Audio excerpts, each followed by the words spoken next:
หลังจากเขาแหย่กันกับพานใหญ่ประมาณ50 เมตรทุกคนเลยในพานในทับเวอร์อีกแล้วตัวหนึ่งทุกคนตัวยามันกินมาแห้งอย่างอันนี้ตัวนี้ก่อน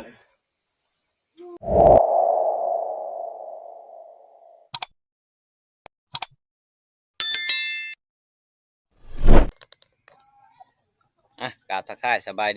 ดีเบิร์ทุกคนเนาะมื้อนี้ก็เอาว่าสิเข้าป่ามื้อนี้ทุกคนเลยแต่ก็เลยบ่ทันได้เข้าเนาะก็มื้อแรงพุ่นแหละ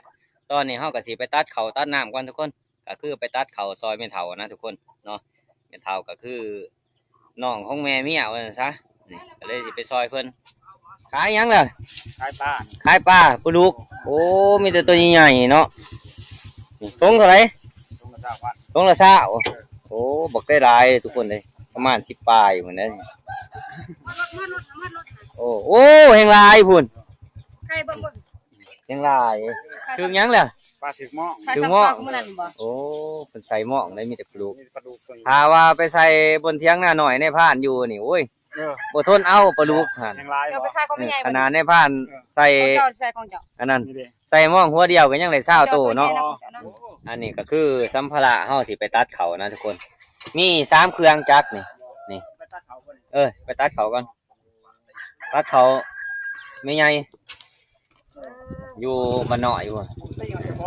แต่ก็มีอยู่จักอยู่ทั้งพุ่นอีกก็มีอยู่2-3 เครื่องนะเฮาก็บ่ฮู้ว่าจักมันสิได้จักเครื่องเนาะมื้อนี้เนาะสิไปตัดบางทีก็6-7 เครื่องพุ่นแหละทุกคนเนาะถือว่าแล้วเลยเนาะ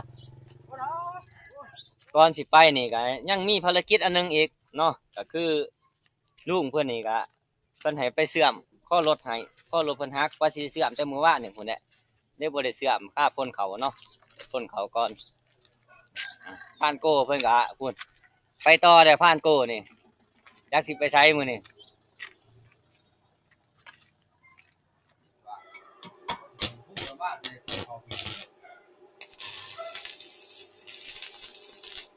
ว่าสิขึ้นแล้วว่าสิขึ้นตอนเช้านี่ก็ตัดเขาไม่แขกก็เลยให้บ่เฮียงขึ้นก่อนมื้อแรกใหญ่ไต่ตาขึ้นเดียว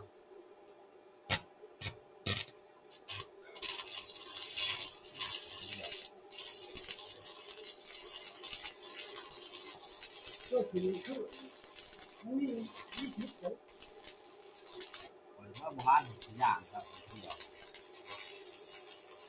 จะสิอย่างว่าแล้วเคยไปเนาะ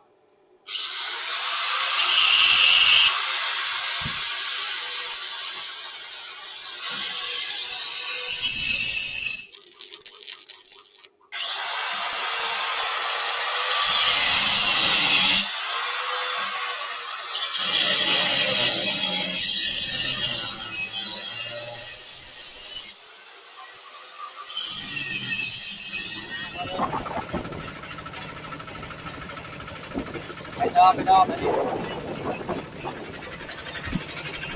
ข่าวเป็นข่าวเนาะอย่าเนาะข่าวเรื่องการเขาก็เหนื่อย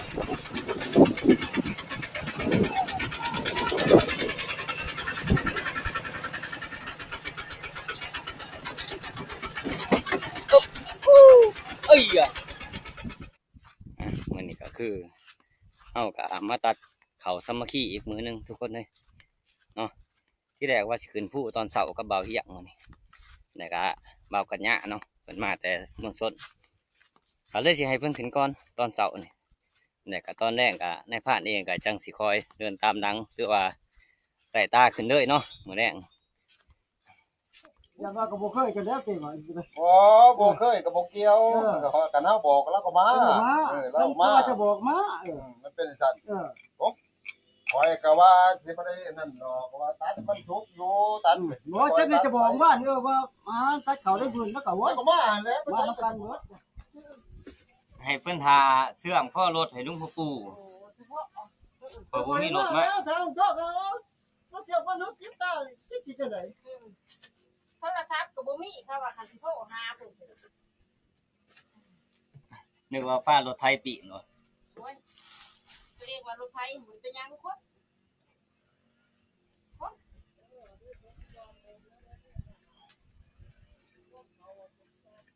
ยัง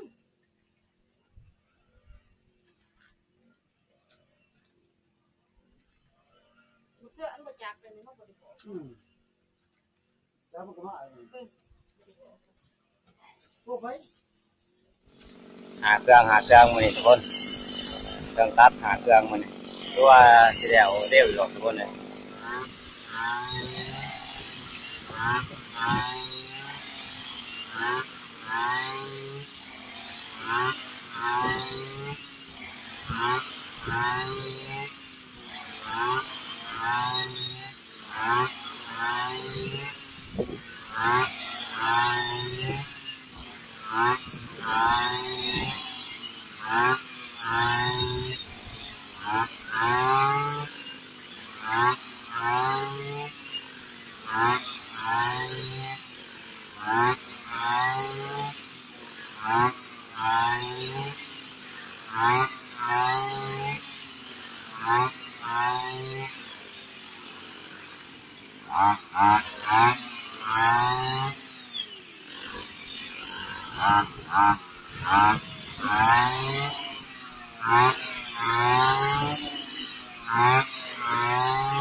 มาแต่เช้า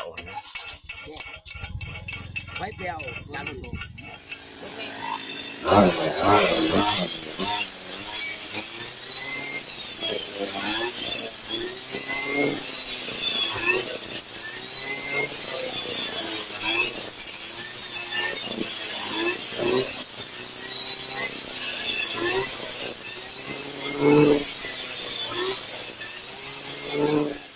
เอานี่มันก็คือยังโบราณเนาะทุกคนเนาะนี่ก็ยังน้อยเดียวนะยังประมาณนี้แหละลองเครื่องมันซะมันยังเนาะกะในพานเองกะสิเมื่อก่อนมันนี่สิขึ้นผู้มันนี่เขาป้าเขาลงคือเก่าเนาะเพราะว่าเวลาตอนนี้ก็3:00 นทุกคนเพื่อฮอดกับผู้ที่ฮอดล้างผู้กับผู้ที่5 โมงแรงผู้ที่ทุกคนเนาะเพราะว่าเฮาขึ้นมื้อนี้นะเฮากะสิไต่ตาขึ้นเลยทุกคนเนาะก็ยังโบราณกะอยากให้ทีมงานนี่แหละตัดเนาะเครื่องกะที่แรกก็หาเครื่องบัดนี้ก็เป็น6 เครื่องบัดนี้ก็ยังบ่รวมบ่หลายเอา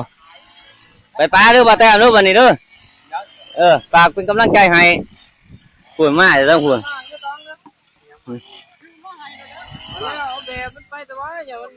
เมื่อก่อนบัดนี้ตอนนี้ก็หลายเวลาเดินทางต่อทุกคนเลยเนาะหลังจากมาซอยเป็นก็ยังบ่รวมบ่หลายหรอกยังประมาณลองป้ายเนาะหรือว่าไอ้1กับเพิง1ว่าว่าซั่นซะเอาก็สิเดินทางต่อบัดนี้มื้อนี้ผู้มันคือเก่าทุกคนเลยเนาะก็สิไปมื้อนี้ไปเบิ่งกับรักแล้วก็สิลงมาคือเก่าแหละทุกคนเลยไปนอนคืนหนึ่งเนาะแต่ก็มื้ออื่นเช้าก็คือว่าตอนแรกเฮาก็สิใส่ตาลงมาทุกคนเนาะใส่ตาลงมาเลยเอามานี่บ่เห็นเนาะก็เว้าบ่ไหลแล้วทุกคนเลย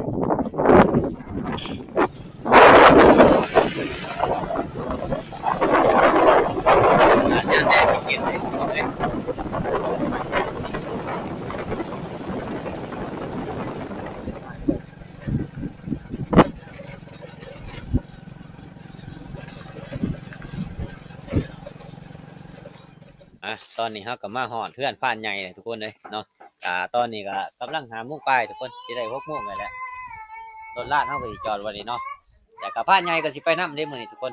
ครับขึ้นกันไปอยู่4คนทุกคนเลยในพานเองเนี่ยกับพานต้อมพานใหญ่แล้วก็แม่ทัพกุ้งคือเก่าน่ะทุกคนแต่ว่า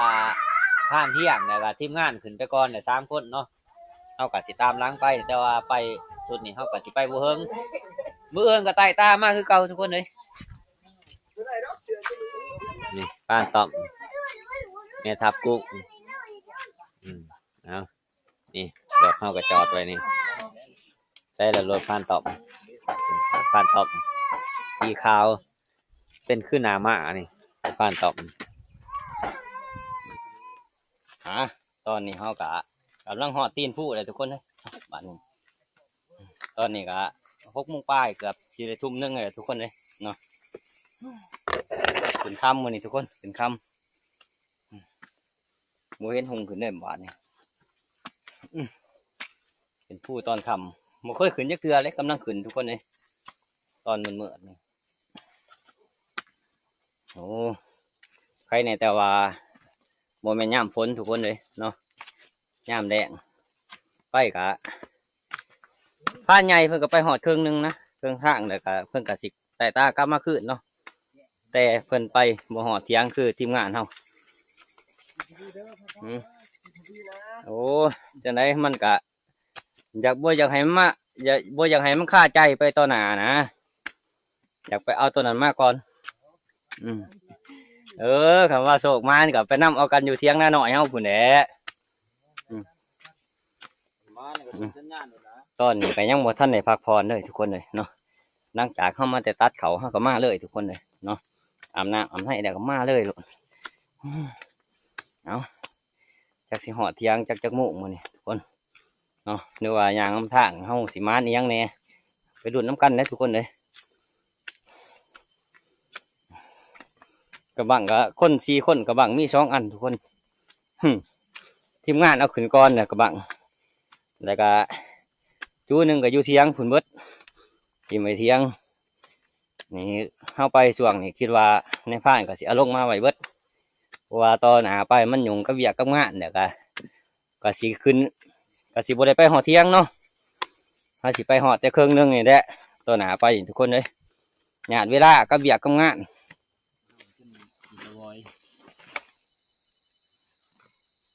พันทองสิสอดลงใส่พักผ่อนก่อนเมื่อยขนาดกลางคืนก็ยังหอนเนาะจักหลายเสือก่อนเสือนี่ที่อ้ายเพิ่นฝากมาให้ได้นี่ก็ขอมุกขอบใจเพิ่นได้หลายเนาะที่ฝากเครื่องห่มเครื่องนุ่งมาให้นี่เอาห่มกับม้วนดีนุ่งกับม้วนดีทุกคนเลยมันนิ่มดีเนาะนี่เอาขอบใจได้หลายทุกคนห่มกับม้วนนุ่งกับม้วนอยู่เพื่อนบริจุ่มผ้าห่มเนี่ยห่มเสือไปหากาเกี่ยมมันเดินทางต่อวันนี้ทุกคนเลยหลังจากเขานั่งประมาณ10 นาทีเนาะใส่สุดเขาอีกก่อนบ่เหี้ยงใส่ขึ้นลังคอเว้ยเดือบหนาวเลยนี่บ่เหี้ยงโทรหาพาเนียงเมื่อฮะขึ้นทับ3 นาทีไปเลยเพิ่นขึ้นยามกับรักเลยแหละเพิ่นมาหนึ่งวันจักโทรบังท่านได้ลงเนาะโทรบังตับอ่อนก็โทรบังท่านเหมาะนี่เพิ่นเห็นเคยอ่อนไอ้บ้านนี่อากาศก็ลบเลยทุกคนเลยมาหอลังผู้เลยเนาะเพราะว่าเลือกๆสิอาจจะหนาวก็ได้ทุกคนดีว่าคมเสือมา2 ตัวเลยมื้อนี้เนาะก็คือเฮาไปงวดนี่เฮาเครื่องคล้องเฮาก็อยู่เที่ยงหน้าหน่อยเฮาก็สิเอาลงมาเบิดทุกคนเนาะนับแต่เสือผ้าหรือว่าอูเนาะเพราะว่าเที่ยวต่อไปนี่เฮาก็สิไปบ่ฮอดเที่ยงหน้าหน่อยเนาะตอนนี้เฮาก็มาฮอดด้านหมิ่นเนี่ยทุกคนเลยเนาะเฮาก็สิพักผ่อนกินข้าวก่อนจังหน่อยเนาะก่อนจังสิเดินทางต่อเนาะเฮาก็ยังบ่ทันฮู้จักสิแยกกันกับพานใหญ่อยู่หม่องใดเนาะถ้าเพิ่นสิแวะหม่องใดเฮาก็ยังบ่ทันฮู้เพราะว่าป่าเขตนี้ในพานก็บ่ค่อยจักปานใดทุกคนเลยเนาะกับข้าวเฮานี่ก็มีนี่แหละแจ่วเมียนี่แจ่วเมียเพิ่นอันนี้ให้นี่แจ่วมีโอ้ยเมียตำให้คักบ่คักเป็นพิเศษตัวไรหั่นแจ่วเมียค่อยได้บ่เบิ่งโอ้เอาเบิ่งลองเบิ่ง เอาไฟสีเดียว ปลาบ่ค่อยมีถ้วยเนาะเครื่องทางเฮาก็เลยเอาถุงยางใหญ่ๆมาถุงยางปานเที่ยงนี่แหละซื้อไปว่า มาแล้วมั้ย กิน ครับ เอาโดดเลยไว้บนท่านอยากคนใด ซิมเบิ่งแจ่วซิมเบิ่ง แก้วจะไหนลาบเลือดได้นี่นี่อยู่คือ เรียบร้อย โอ้แจ่วข่าแซ่บบ่แซ่บหอมข่า ขายกินนั่งกรอบ ไปทุกคนเลยหลังจากเฮานั่งพักผ่อนแล้วเนาะกินข้าวกินน้ำแล้วเฮาก็สิเดินทางต่อเนาะกินข้าวก็บ่ได้ค่อยกินได้หรอกทุกคน2-3 ค่ำนั่นแหละกินพ่อเป็นพิธีซื่อๆยามค่ำยามแลงเนาะไปต่อบัดนี้ จุดหมายปลายทางเฮาก็สิไต่ตาไปเรื่อยๆเนาะก็ฮอดเที่ยงนาน้อยพุ่นแหละเพราะว่าเฮาสิไปเบิ่งบักขี้ข้านเฮาทุกคนเลยเนาะจะสิไปทางนี้บ่เอาส่งมานคือกัน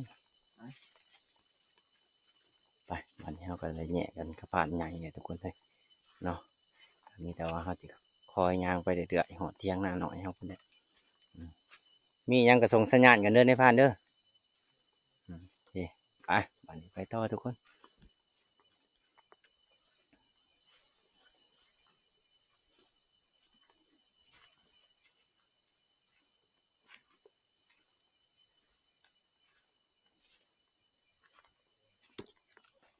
หลังจากเขาแหย่กันกับผ่านใหญ่ประมาณ50 เมตรทุกคนเลยในผ่านในทับบักเวอร์อีกแล้วตัวหนึ่งทุกคนเนาะจักถือบ่ถือก็บ่ฮู้ทุกคนเห็นแต่ตาทุกคนโอ้แม่ทับกุ้งเห็นทำอิฐหันเห็นตาเนาะบัดนี้ในผ่านมาซองมือเห็นแต่ตามันทุกคนก็เลยทับใส่ระหว่างตามันทุกคนเลยเนาะจักถือบ่ถือบ่เห็นมนทับซ้ำทุกคนบ่จื้อเนาะเพราะว่าใกล้เติบทุกคนเลยเนาะเฮาเบิ่งกลางคืนก็คือใกล้นะถ้าเฮาเบิ่งกลางเว้นนี่ก็บ่ใกล้ปานใดทุกคนประมาณ10 ปลายเมตรนี่แหละทุกคนนี่ในผ่านทับอยู่นี่เห็นบ่พันตอบนี่ทุกคนเอ้ยนายจักซื้อเมียงไฟเขามาเบิ่งเฮ้ยชื่อมันปองนี่แหละนี่ชื่อปองมากนี่นะนี่ระหว่างแถวนี้เนี่ยเฮาทับนี่แถวไฟบนอินพอหมูนี่มันยางของพวกนี้มันมานี้หมูนี่ทัดนอกจากทับเดี๋ยวเจ้ามันสิไปใส่บ้านนี่หมูสิยืนอยู่ระหว่างแถวนี้แหละนี่ผ่านตอบเลยนี่ขอทับนี่มันยืนอยู่ระหว่างแถวนี้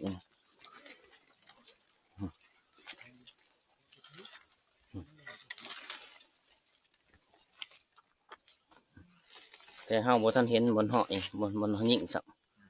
หมูกับซ้ำตลกทุกคนเอ้ยหยาดกันผ่านต่อมเอาไปแลนไปฝุ่นมันก็มาหาในพระ จากหลายทุกคนเอ้ยนี่แหละระวังแท้นี่แหละยิ่ง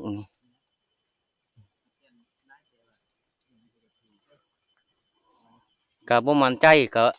บ่อยากถือหรอกทุกคนเลยเนาะเพราะว่ากระบังตัวนี้เขากับบ่คอยมั่นใจปานใด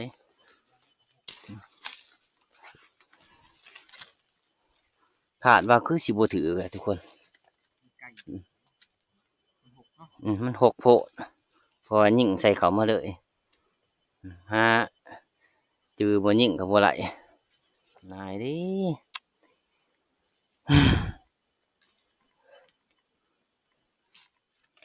ทุกคนหอยมันกินมากระบอกแทนโอ้ในผ่านทับเขามาอันนี้เลย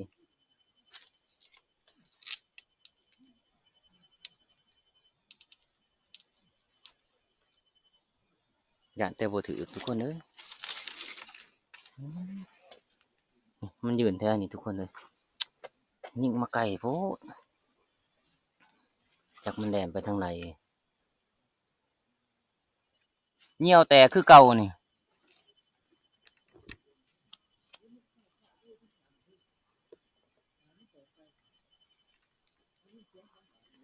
ก็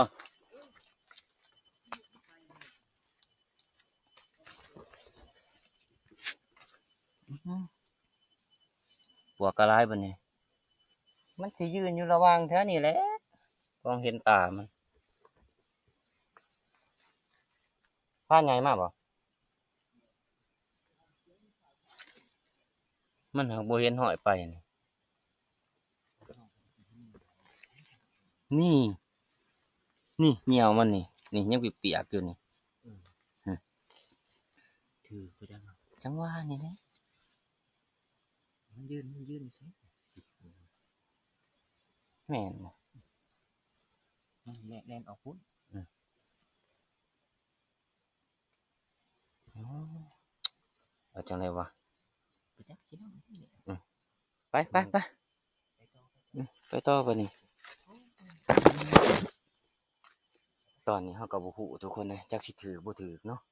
แต่ว่าได้ยินทีมงานว่ามันดัง2 บาทอยู่ทางหน้านะทุกคนเพราะว่าในพานก็บ่มั่นใจเห็นแต่ตามันเนาะจักเบื้องไรหัวถ่ายมันก็บ่ฮู้เนาะเพราะว่าในพานก็ทับเข้ามาเลยเนาะเพราะว่าหมูนี่ก็ซ้ำตลกทุกคนเลยเว้าแล้วเนาะพานต้อมเอากระบังกับในพานลัดทั้งนี้มันก็แล่นมาหาในพานคืนโอ้มาหาในพานไกลๆอีกในพานเห็นหัวโตมันทุกคนเลยโอ้บักเวอจักละในพานเลยพานใหญ่เพิ่นก็มาวันนี้ทุกคนจักละพานใหญ่เพิ่นก็ได้แยกข้างอีกทีหนึ่งเนาะนางจากเฮาทับแล้วก็บ่เห็นร่องรอยมันเฮาก็สิไปต่อทุกคนเลยเนี่ยเถียงนาหน่อยเฮาพานใหญ่เพิ่นก็สิไต่ตาเมื่อทั้งพุ่นแหละทั้งเฮาแยกกันทำอิฐพุ่นทุกคนเลยเนาะนี่เฮาก็สิคอยย่างลัดไปพุ่นแหละหาว่าพอทั้งหน้าอีก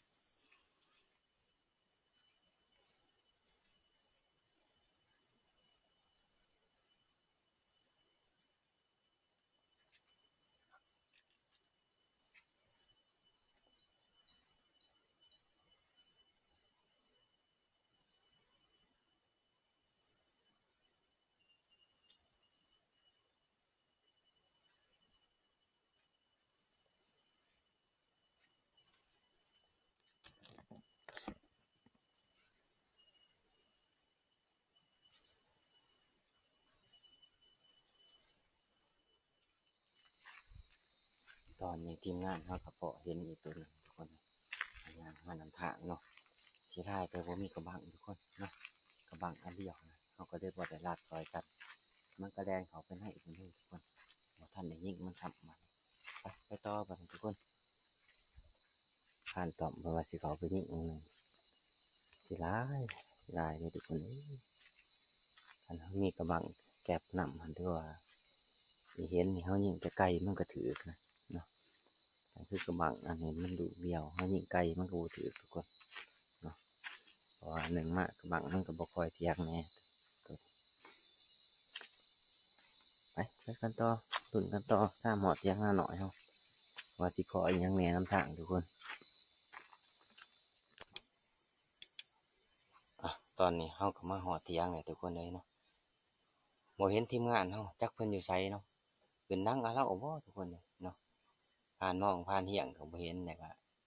บ่าวหญ้าบ่าวตีก็บ่เห็นทุกคนเนาะเฮาก็สิหากินข้าวกินน้ำก่อนบัดนี้หิวข้าวแห้งทุกคนเลยเนาะเบิ่งมีหยังกินทีมงานผ่านเหี่ยงนี่มาก่อนนี่เดี๋ยวบ่มีเด้นี่ตักน้ำอันเดียวผักขะแยงก็มีได้ทุกคนเลยโอ้เยี่ยมมึงมองมึงผ่านต้อมหาว่าเพิ่นใส่มองไว้ตอนนี้เฮาก็มาหอดมาถึงแล้วเฮาก็สิเฮ็ดกินข้าวก่อนทุกคนเลยนี่แหละสิต้มปลากินที่ผ่านเที่ยงเพิ่นกลางมองไว้เนาะถืออยู่ก็บ่หลายโอ้น้ำทำมาลายเฮ็ดต้มปลาเฮาสดน้ำแซ่บ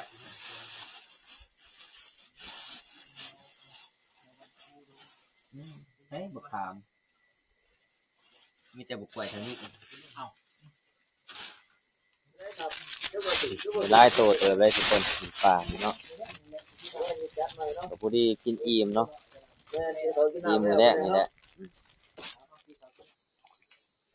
แบ่งเสียมก่อน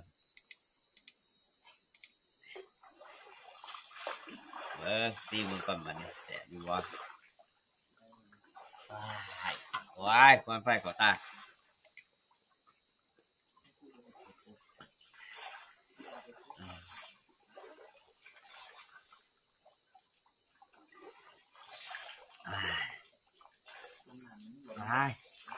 ยังอยากจ้างอยู่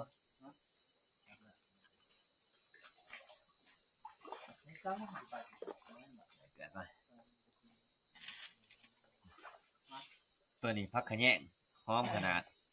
นี่แต่พักขะแยงเนี่ยโป้งเลยบาทนี่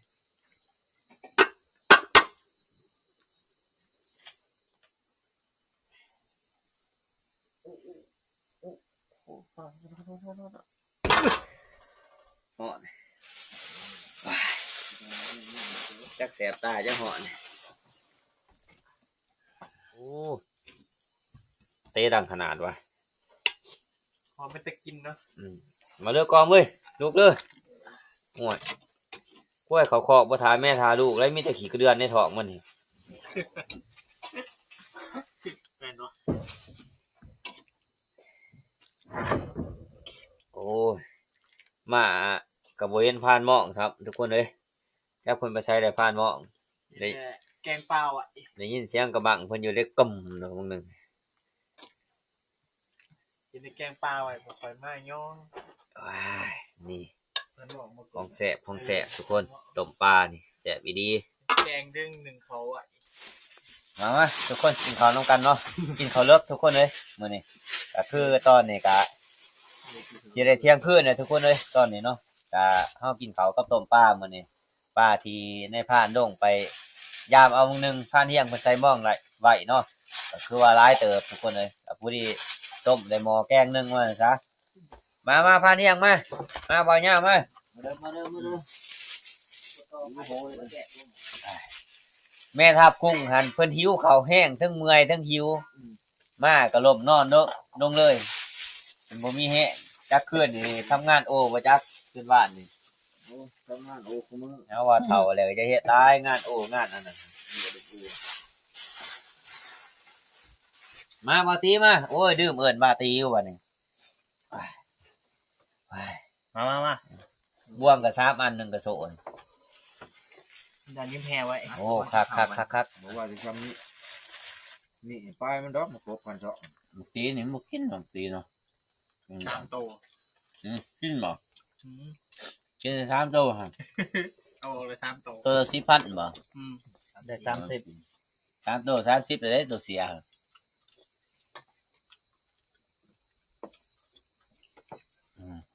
โอ้แซ่บว่ะ นี่แห้งของยาว น้ำใส่บักหลายๆฟังเนี่ยนี่หยัง ๆตัวยานั้นมันกินมาแห้ง นี่หยัง อันนี้ตัวนี้ก่อนลงกันมาเขากักนะ นี่หยัง ให้แบบเนี่ยจะใส่ไหม โอ้ปิง บ่ใส่เรือน โอ้ยสีกระเดือนโอ้บ่แม่งดอกเจ็บ อย่าเย็น โอ้ยเป็นคนกินเบิดปานนี้นะเป็นครบไม่เสียเด้ บ่เป็นหยังแซ่บเด้อ ปลากินจังเหี้ยก็บ่ อืม แล้วตักหลังกิน ยาผู้ยากินน้ำกันเบิดทุกคนนะ เอ้า นี่สิเดียวทุกคน เป็นหยัง ยา การนี้แหละเขาว่าเด็กแต่ข้าวสมัยตะกี้หั่นแบบว่าคนเฮาไข้ขี้ฮ้อนหลายหั่นพ่อแม่เพิ่นก็สิไปขุดใส่เดือนนี่มาแช่น้ำให้กินแต่ก็มันก็สิลดลงไข้เฮานะแบบว่าโตฮ้อนหั่น ให้แม่ทับกินหลายๆเด้อแม่ทับ เป็นใหญ่เย็น มันเป็นยาเย็น ยาอายุวัฒนะในห้องเรียนแล้ว เอากินข้าวกินน้ำแล้วกันในบ้านก็สิก็มีคลิปไว้ซั่นแม่ทุกคนเอ้ยเนาะรอรับเบิ่งรับชมคลิปวิดีโอหน้านะทุกคน อันนี้พันท่อง ก่อนอื่นก็ขอขอบใจทุกคนที่เข้ามาติดตามรับชมในบ้านตั้งแต่ต้นจนจบเนาะเอาขอบใจหลายๆทุกคน